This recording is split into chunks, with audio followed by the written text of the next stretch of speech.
Ladies and gentlemen, welcome to WrestleHorror.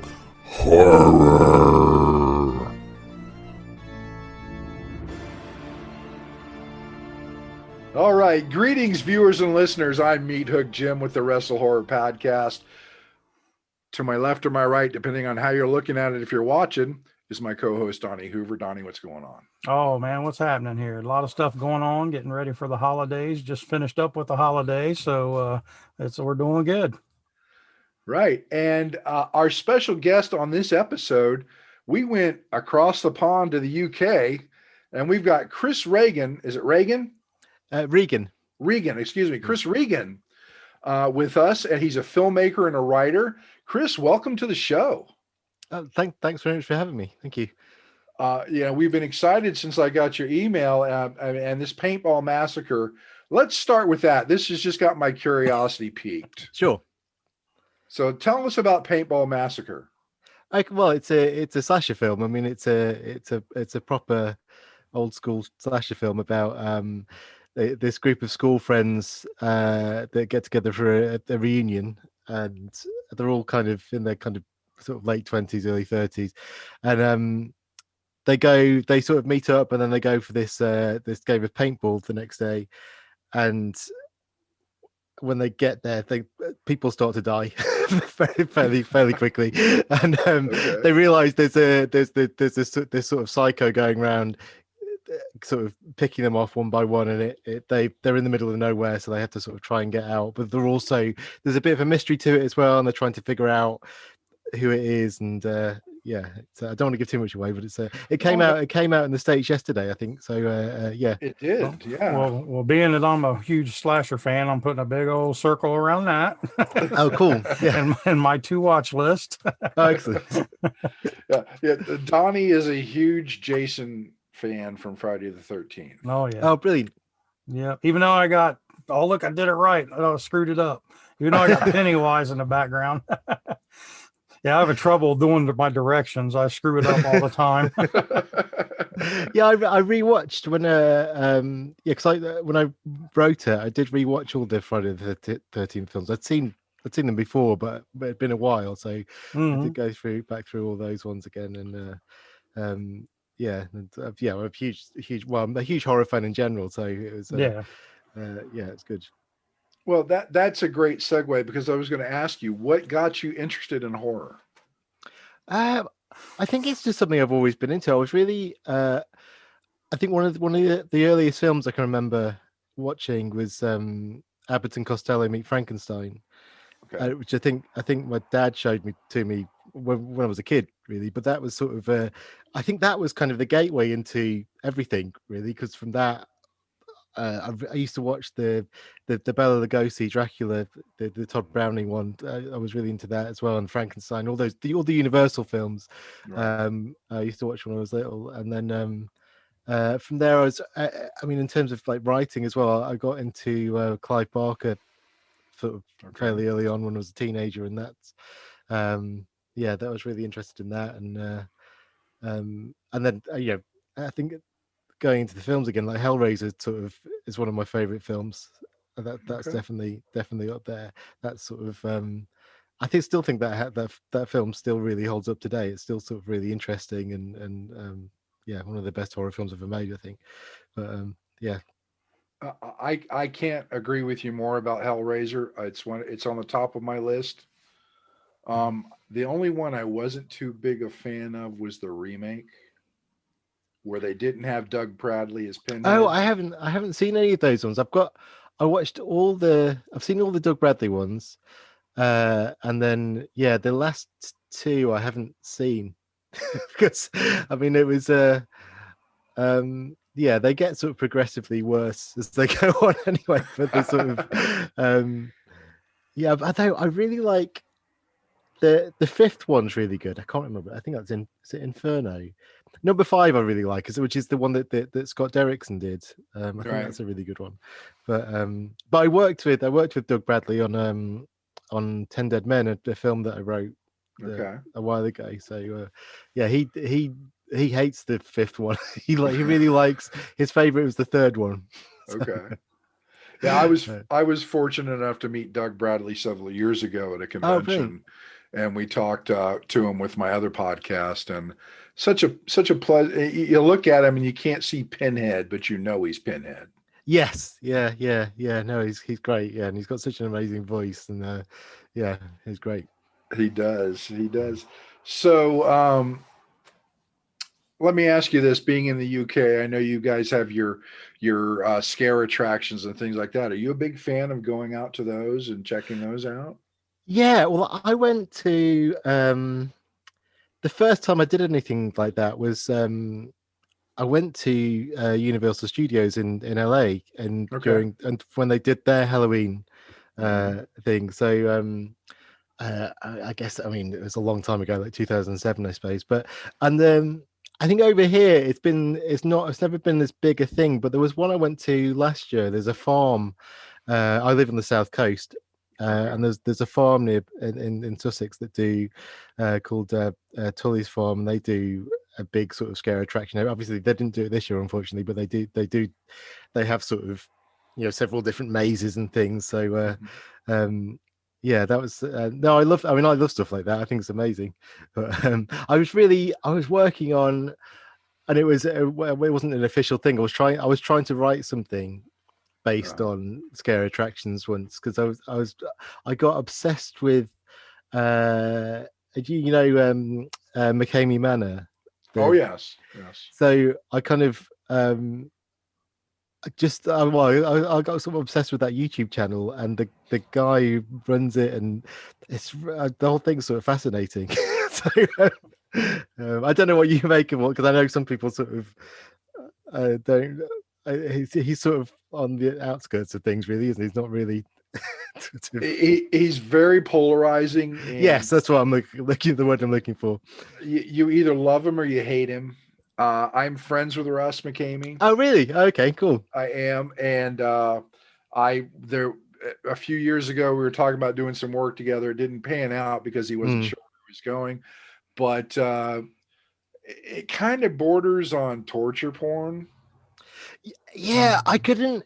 I think this is what I found interesting. It was the watching the videos. It was the psychological. It was the more than what's actually happening to people. It was the psychological stuff that I thought was really interesting. He'd always say to people, he'd be constantly be saying like, "Oh, you're only at the beginning. There's loads more left, Right. and there's so many worse things coming up, and and people have been doing it for 4 hours or whatever, and there was things like that. I just thought it was yeah, and the whole thing of sort of doing it for free, and like, yeah, I did. It's really interesting. But I had an idea of sort of doing yeah, I wrote this script about uh, a sort of horror maze it was kind of like a sort of slasher film, but mixed with a bit of Sunset Boulevard mixed in, and it was this sort of horror maze that was run by former horror actors.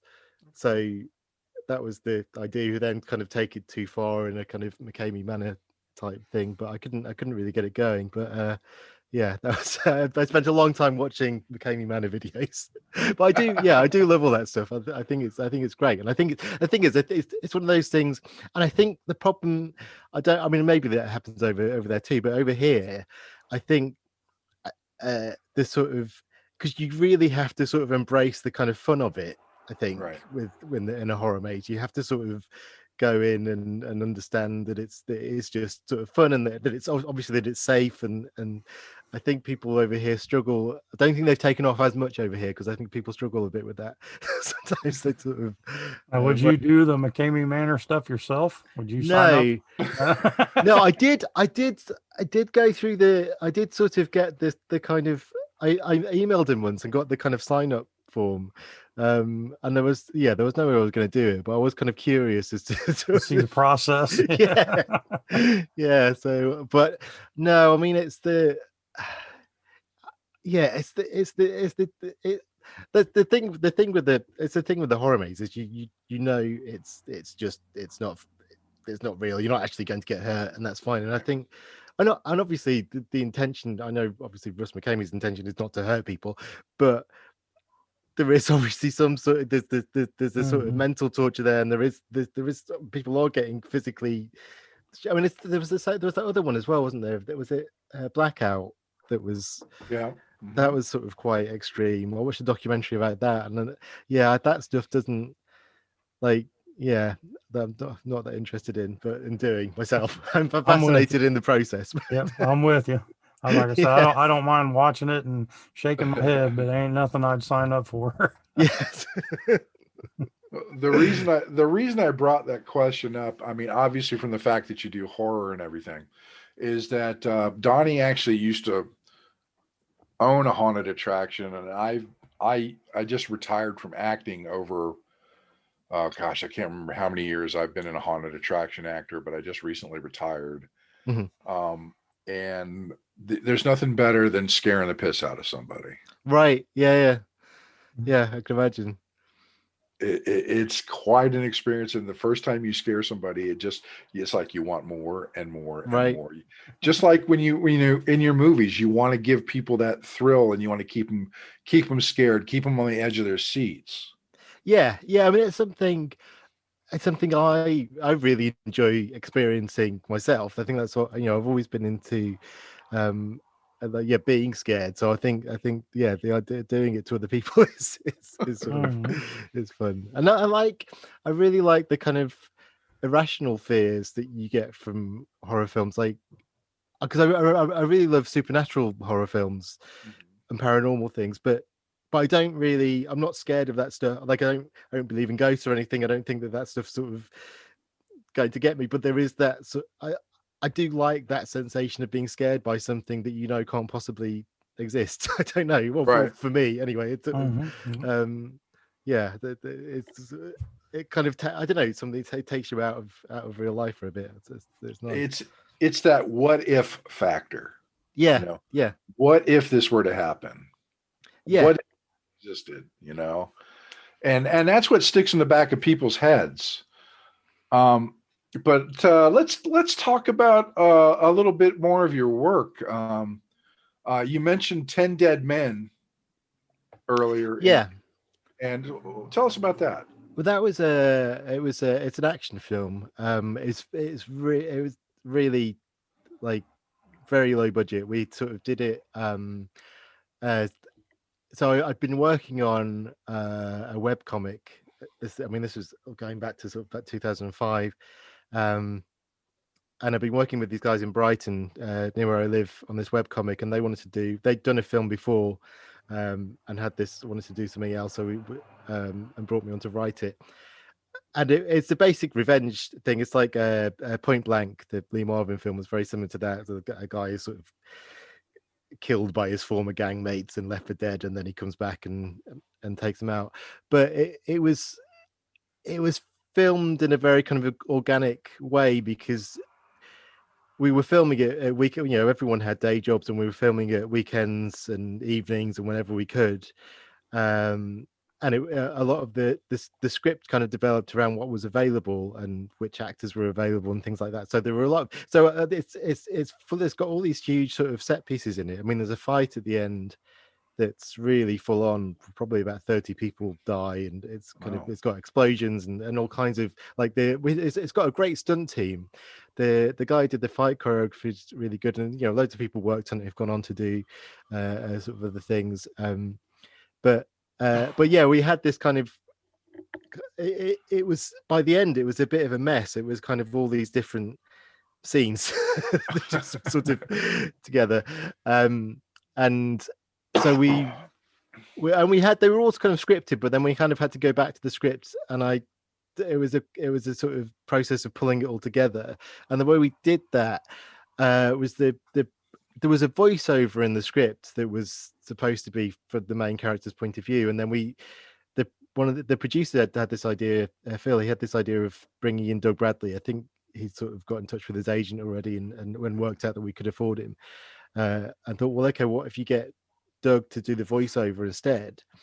And it didn't make sense for Doug to do the voice of the character because they look completely different. But so instead, I wrote it as this kind of weird, kind of dark fairy tale where it's this so Doug's kind of narrating it as if he's telling you a story, and it becomes this kind of gangland fairy tale, I suppose. It's it made it quite unusual, and it's quite, it's a strange, it's a very odd film, and it is very, very low budget, but I still think it works. It's got some good fights in and stuff, and the Doug's narration really does make it something a bit odd and unusual. Okay. Yeah. Well, 10 Dead Men, that was your first film, wasn't it? Yeah. That was the first. Yeah, that was the first one. Yeah. Cool. So I'm still really proud of it, and that was really how I got to Paintball Massacre, because Darren Berry, who directed Paintball Massacre, he was the DOP on 10 Dead Men, and Brendan Carr, who was the lead actor in 10 Dead Men, he produced Paintball Massacre, and he was also he acted in it as well. But it was the two of them that got me the job on Paintball Massacre, which Very obviously cool. many years later. Speaking of Paintball Massacre, while you were talking, I went on to Amazon and on Amazon Prime and added it to my watch list. So. Oh, brilliant! Oh, I hope you enjoy it. Yeah, I'll be ready. Yeah, that's going on my watch list as soon as we get off of this. So. Cool. So, I'm looking over your information here, Chris, and something that caught my eye here was you wrote and directed a transmedia horror series called Paz versus Stuff. Yeah, I did. Yeah. So I had this idea a few years ago about. I came from a few places. It came from wanting to do something, like make something that was kind of achievable, but I also I was fascinated by YouTube and YouTubers and the whole sort of YouTube culture, and so I sort of had this idea. Well, what if there's a fake YouTuber, and then you look into it and find loads of people have done this already, but it sort of stuck with me, and I sort of developed the story about this YouTuber who is she makes videos about horror films and stuff, and she starts to get trolled by someone on her channel, and then that person then starts trolling her in real life, so they sort of start turning up outside her house and things, and I thought, well, what if I do that but do it in as if it's really happening? So we sort of present this YouTuber as a real person, and that she will be on Twitter and very active on social media, and it would all be presented as real. So I probably took it a bit too far in the end, but it sort of it was a really like interesting experiment. I don't know. I mean, it's all on YouTube. I mean, obviously it doesn't quite work as well like without the. You used to be able to, obviously when I was running on Twitter, you could interact with the character and things like that. But all the videos are still on YouTube. But yeah, and I filmed it all in my shed, just outside my backyard. So that was good. I mean, that was part of the reason for doing it as well, was just to be able to do something that was really small and that we could do with just just me and my brother helped with the sound and things. So yeah, but it was good though.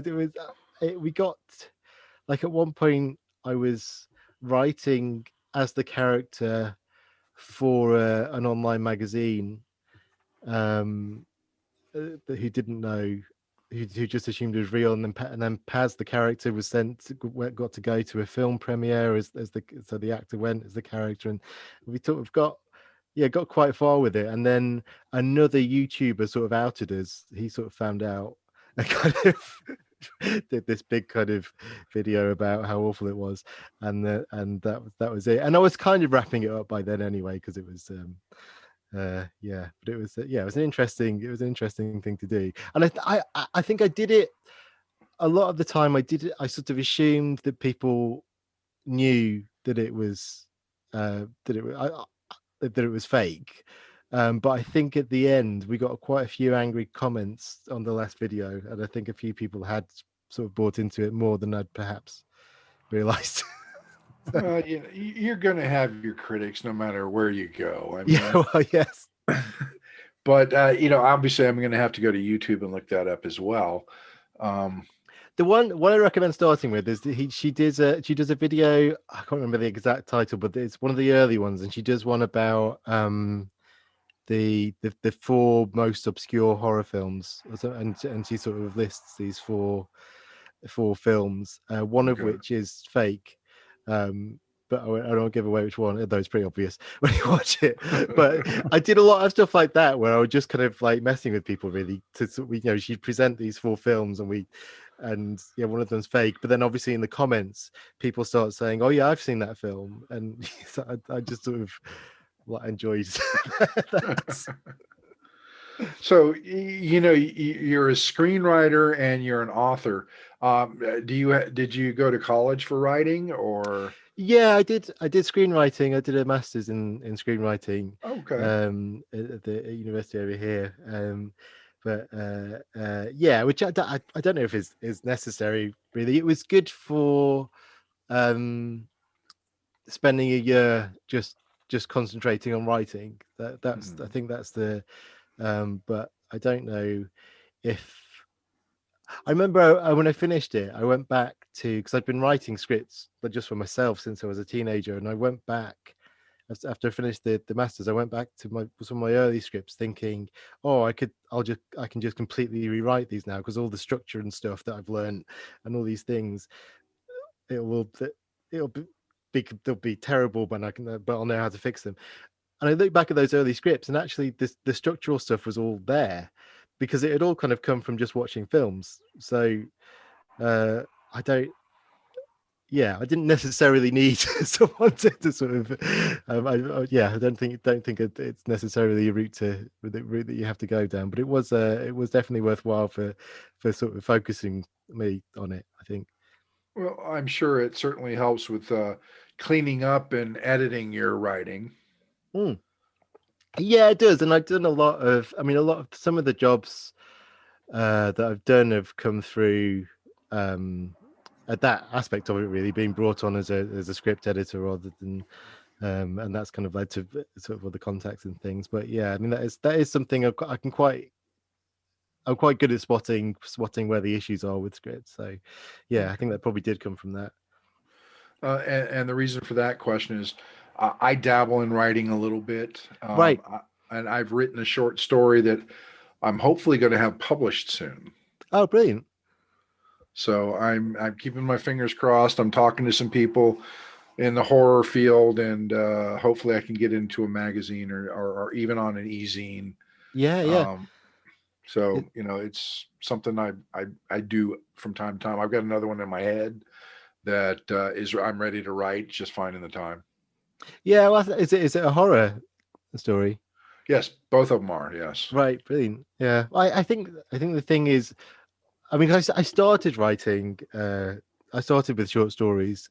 And I was always intending to write novels when I was younger, but I became obsessed with films and everything, and that I focused more on that. But recently, I've kind of gone back to prose, to writing novels, because more for just the freedom, but also just being able to finish something. Like, I think with films, because it's partly because it takes so much money to make a film, but also because it's so collaborative, Right. it can be. I mean, I suppose it's two different things, really. But I think the money part means that quite often the projects will just go on, like, sort of will take years and years to be finished. I mean, Paintball Massacre was actually quite quick, and I think even then it's been over 2 years since I wrote it. But yeah, so it's been it's been really good to actually sort of write something and then finish it, and then it's out, and you're like, that's done within a few months. But yeah, but I think in some ways, more importantly, because I've gone down the self-publishing route on Amazon, but part of that is because I spent so long working with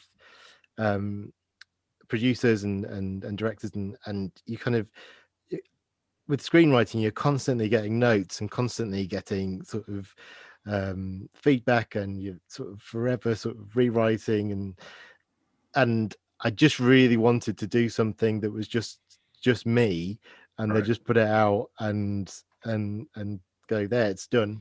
Like, yeah, that sort of but yeah, so that's where, but yeah, I think it's definitely, it's much more liberating writing stories, I think, and be able to just, because then you've got a finished thing that's just there. Right. Well, again, I'm sorry, Donnie, did you have something? Yeah, I was just going to say that leads into my question about, like I said, a couple episodes ago, I mentioned where I'd taken my wrestling character and I'd rewritten it and changed it to make it a slasher character. I'm kind of like writing a Okay. book on it, and I've got the outline and some of the meat, but I kind of got stopped because I'm not a writer. But then as I did that, I was like, because one of my like dreams and one of my goals in life is to play my own, play a slasher Oh yeah. killer in a film, like a Jason or any, like be my own slasher Vic killer. And Right. so when writing a book or like a horror book versus a script, how big of a switch is that, like mindset wise? I know the structures are different. Like a script has to be structured a certain way, but but I know that you don't have to be as descriptive in a script as in, like getting people to see things in their mind or whatever. Yeah, I think it's, I mean, I'm sort of cheating a bit, because what I'm doing with the books is using scripts that I wrote that never went anywhere. So I've already got the kind of, so Jenny Ringo, the character, it was a feature script that I mean, I've made short films about the character and stuff, but I wrote this feature script a few years ago that did really well in a few competitions, and everyone who read it loved the script. But because it was a comedy as well, whenever I took it to anyone professionally, it just became clear what they weren't. No one was keen on making horror comedies, because which, I mean, Paintball Massacre is a horror comedy, really, but it's sort of a comedy. So because it had a lot of effects stuff and things, so I became obvious I was never gonna, wasn't gonna get it made that way. So I'd used that as a basis for the novels, and I've kind of split it up, so into sections, and kind of, and each section is a sort of short novel. So structurally, I use the same structure as the script, but it is that it's filling in the blanks, really, because with screenplays, it's really about, in terms of what's written down, it's really about economy and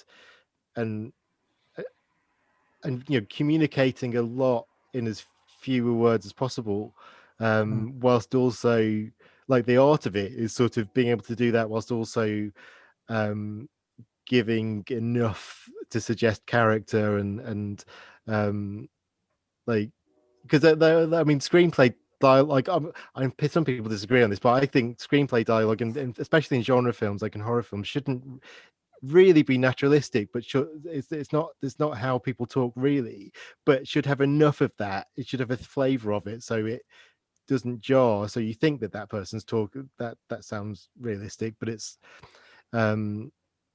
really this sort of stylized version of how people talk, because you're also trying to deliver plot and kind of move on to the next thing. Whereas in a novel, you've got much more room to explore all that stuff, but you also have to kind of, because the visual kind of fills in the blanks when in a film. Obviously, you sort of present that image, and people can see the kind of what's there, and the nuances when people are talking. But you do have to fill that in. But again, I am sort of cheated with the books I've written so far.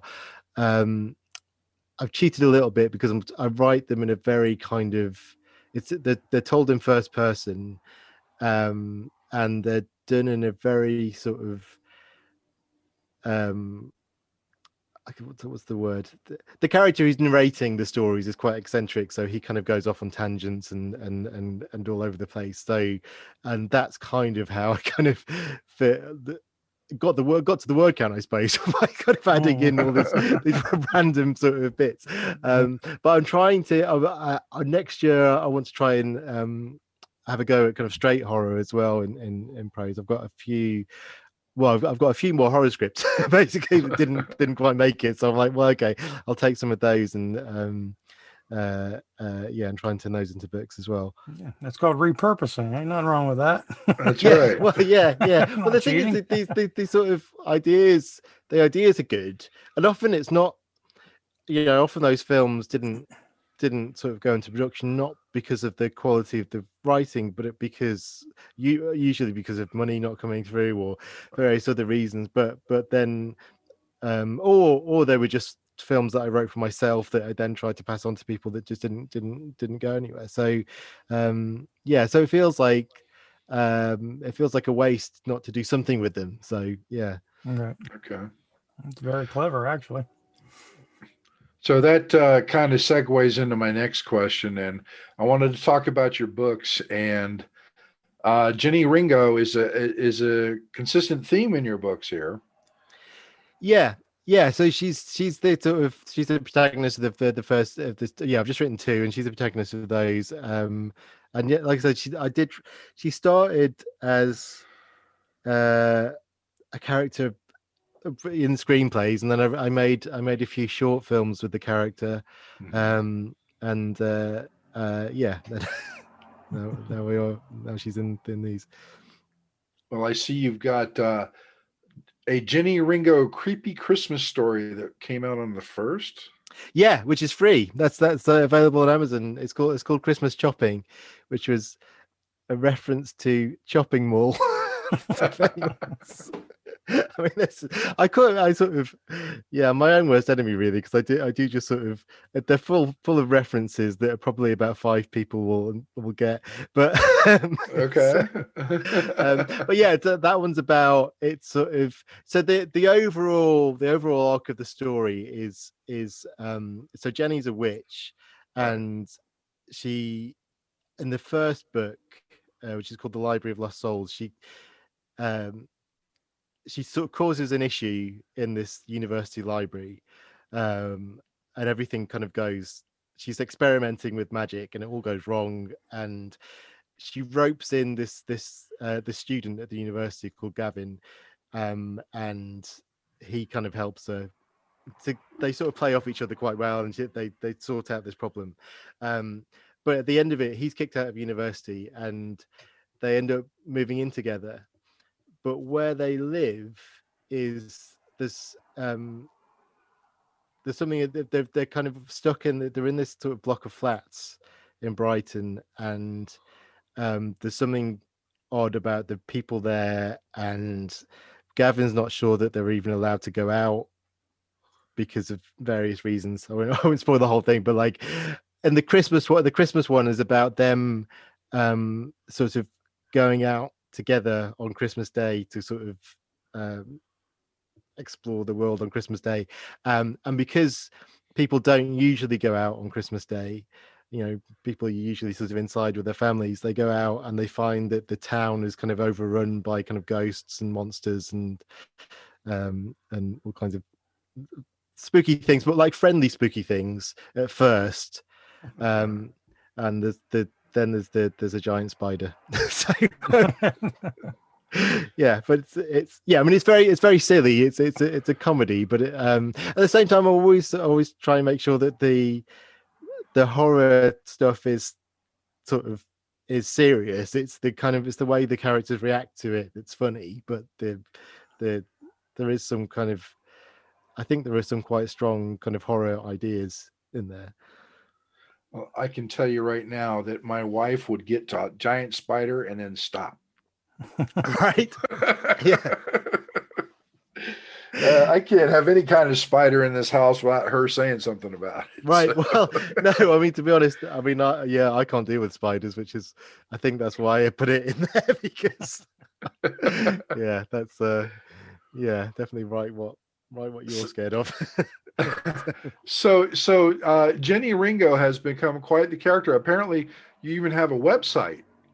Yeah. I mean, there's not loads on it at the moment, but if you go to jennyringo.com, there's I mean, so far there's just a mailing list, because I do a newsletter every month or so, and there's a blog where I've got a few things about, I think mostly of just a few things about witches. I did a thing in October on there's an Instagram page for it as well, for Jenny Ringo, and I did a sort of different witch film, covered a different witch film for every day in October. I didn't quite make 30 in the end, or 31, but I got stopped at about 25. But yeah, I wrote a blog about that. Yeah, but it's still quite early. I mean, this happened really. The novels kind of happened because of coronavirus and being sort of having more time to do things. Right. So it's yeah, so it's only really it's quite a recent thing. It's all it sort of all happened this year. So yeah, so so I would definitely recommend you go to the website and sign up to the newsletter, and then next year I'm working on this sort of.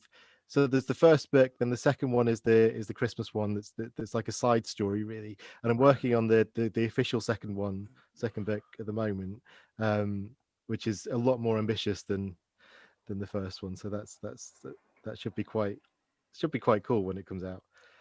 And what about this where you're working on films for the Jenny Ringo? Yeah, so I made 3 short films. So I guess 2010 was the first one. Okay. I had this again, it came out to this sort of, I think this is a pattern, but this desire to just want to do something. I've been working on there was a film I'd been working on at the time with a production company in Brighton that had really I'd been a lot of work, and it's one of those ones that would have been huge and got really close to being sort of going to production, and then kind of fell through at the last minute. And I suppose sort of out of frustration from that, it was like, well, I need to make something. So and by that point, because of doing things like Tender Men, I had quite a lot of contacts and you know, I knew I could put a crew together to do it. So so we made this short film, but it was really ambitious. So the first one's called Jenny Ringo and the Monkey's Paw, and it's based on the Monkey's Paw short story. Okay. And it's Jenny and their flatmate Gavin, and they sort of come across a monkey's paw, and Gavin makes some very sort of ill-advised wishes, and then Jenny has to kind of sort it out. But there's a musical number in it, and a friend of mine has started. He's actually a lecturer, but as part of his lectures, he'd started designing creatures and making little puppets and things. So I got him involved, and there's a creature in it. Yeah, so everything. I just thought, I kind of approached it like, if this is the last thing I ever do, or the only film I make where I've got full creative control, I'm just going to put everything in it. So yeah, so it is all in it. But, and they you can watch the films. If you sign up to the mailing list on jennyringo.com, you'll get a link to the films. I've sort of which are free, but I've just kind of hidden them on my website to kind of get people to sign up. But yeah, they're all there. I mean, they're quite bizarre. They sort of I had this idea of turning it into a web series. That was how it turned into 3, I suppose. Is the first one I really, had its problems, but I was really happy with how it turned out. And I thought, okay, well, let's try.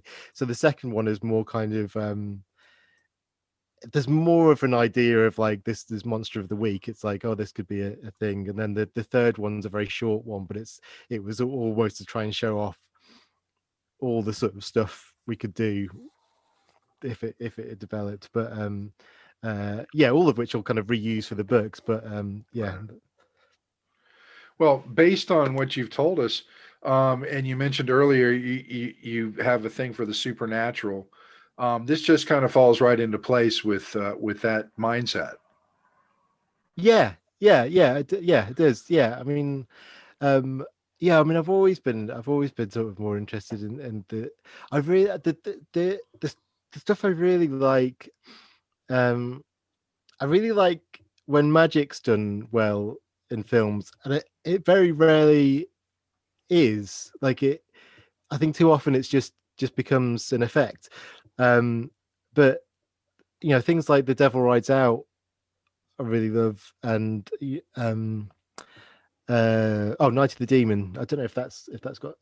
Is that the same title? I can't remember. That's the same title over there. But the things like that. I really like sort of films with the sort of So I'll try to get Jenny Ringo's kind of come based on that kind of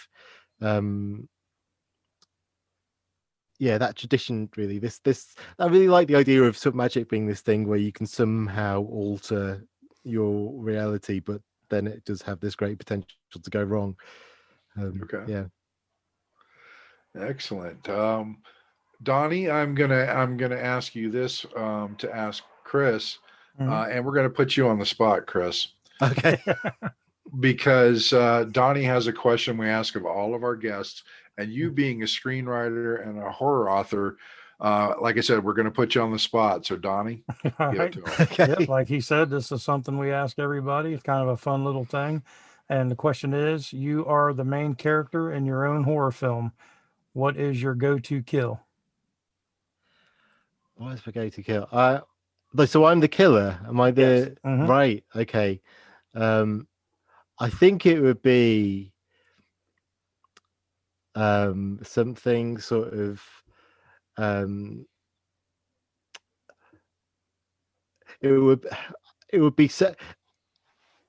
it would be along the lines of like Wishmaster or something like that. The kind of taking the thing that the person thinks that they really sort of, I know I'm going into this is more magical than kind of slasher film, but taking the thing that person really wants and turning it into something that kills them. I think that's I always like stuff like that. So I think that's the route I'd go down. Yeah, like, oh nice, look at this lovely beautiful puppy, and then all of a sudden it just and then it's a giant dog wolf thing that bites the head off. That kind of thing. Nice. Well, they did some they do some nice ones in the Leprechaun films.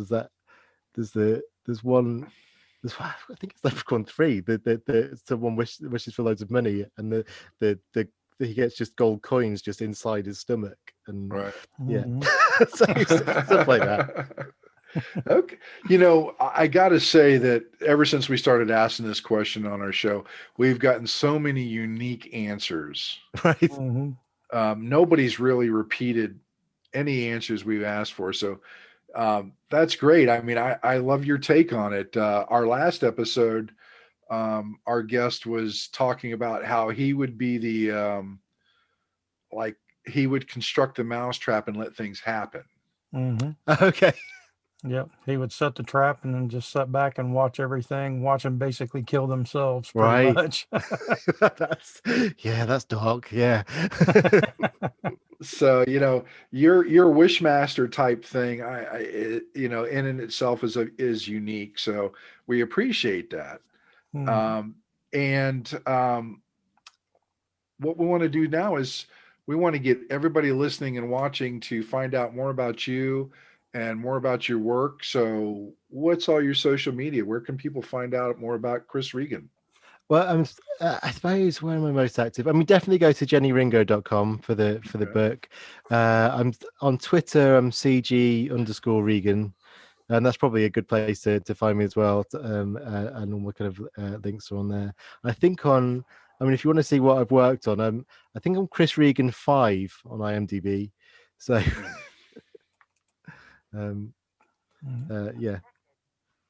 Chris Regan 5. All right. Yes, I'm writing them down of the Chris Regans. But and I think those are probably the main. I mean, Instagram I tend to use a bit just to mostly to talk about horror games. But Okay. Cool. Yeah, Chris, it has been absolutely a pleasure having you on the show, and I'm glad you're a night owl because, like you said, what are you 12:45 now? Yes, no, that's fine. That's fine. I'd still be playing video games, so it's okay. All right, what's your favorite video game? I love recently. Oh, it's so hard. I really loved the Resident Evil 7 Okay. Resident Evil 7, because I played it in VR on the PlayStation VR, and that was I mean, it's horrible. I mean, that was one of the most horrifying things I've ever done. I don't know if you've tried it, but I mean, it's very similar to being in a horror maze.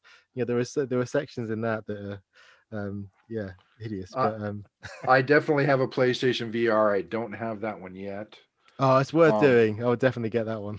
Have you done Dead by Dawn? No, I don't think so. No. I would try that. They've got one called Dead by Dawn Buckets of Blood. Oh, okay. And it's all circus based and just really creepy. Oh, okay. Yeah, that sounds great. Yeah, cool. Yeah. And me personally, I'm a Star Wars fan, so my wife bought me Vader Immortal recently. Oh, yeah, I've got that. I've tried it. I haven't really got into it yet, but yeah. Okay. You can't see because I've got the virtual background going on here, but I've got a case behind me that's got Darth Vader's helmet, and I've got a lightsaber next to it. Oh wow! Okay. Have you done Squadrons? Have you played Squadrons? The Star Wars Squadrons? Not yet, but I'm going to purchase it. Oh yeah, I mean that's really good. Yeah, that's great. Okay. Yeah. Excellent. So we'll throw a little video game stuff in there. Yeah. My name is Meathook Jim. You can catch us on WrestleHorror.com. You can catch us on Facebook at WrestleHorror, Twitter at WrestleHorror, Instagram at WrestleHorror, the WrestleHorror channel on YouTube. Don't forget to check out Chris Regan's stuff. Go to www.jennyringo.com. Watch his films. Check him out on Amazon. Read his books. Chris, thanks again for coming on to WrestleHorror. And we hope you have a great holiday. Yeah, you too. Yeah, it was great. Thanks very much. All right. We will catch you all in the next episode. See you guys. Thanks for listening. Make sure you follow us on all of our social media outlets. Facebook.com/WrestleHorror. Instagram at WrestleHorror. Twitter at WrestleHorror. On YouTube at the WrestleHorror channel. And you can also find us on our website, www.WrestleHorror.com.